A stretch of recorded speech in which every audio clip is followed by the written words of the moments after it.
اب میرے محترم دوستوں، نواب سلیم اللہ خان کشمیری نے جب 1906 میں اس تحریک کا آزاد بنیاد رکھی، ان کی حمایتی میں حضرت ظفر احمد عثمانی، حضرت شبیر احمد عثمانی، حضرت اشرف علی تھانوی رحمت اللہ علیہ، اور اسی طریقے سے حضرت احمد نورانی والد عبدالعلیم قادری،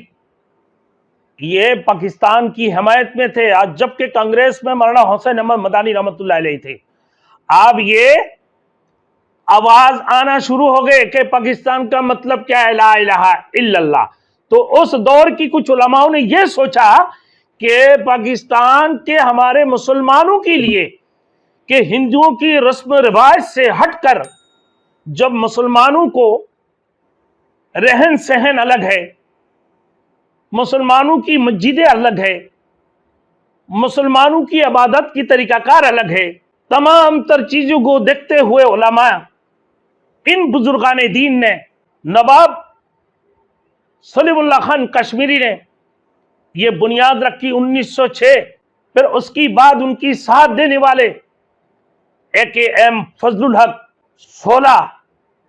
1916 کو وہ اس کی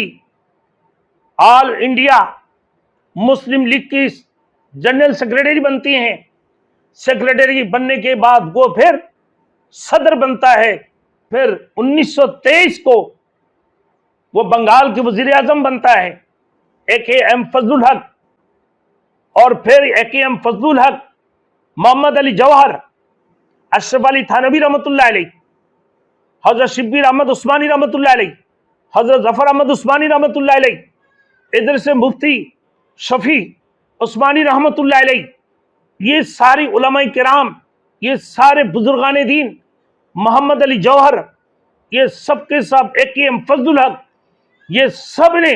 پہلے AKM فضل الحق نے پاکستان کی تحریک کی مخالفت کی، لیکن پھر بعد میں وہ بھی اس کی حمایت کرنے لگا۔ پھر 1923 میں وہ بنگال کے وزیر اعظم بنے AKM فضل الحق۔ پھر لوگوں کی دلوں کے اندر یہ ابھارنے لگی ہیں کہ مسلمانوں کے لیے ایک علیحدہ مملکت بننا چاہیے، ایک علیحدہ مسلمانوں کی ریاست ہونا چاہیے جو صرف اسلام کے نام پر بنے، کہ پاکستان کی مطلب کیا ہے، لا الہ الا اللہ۔ پاکستان کی مطلب کیا ہے، لا الہ الا اللہ۔ اور اس بات کی بنیاد پر یہ ملک بنانے کے لیے وہ علماء کرام نے جو قربانی دی ہے،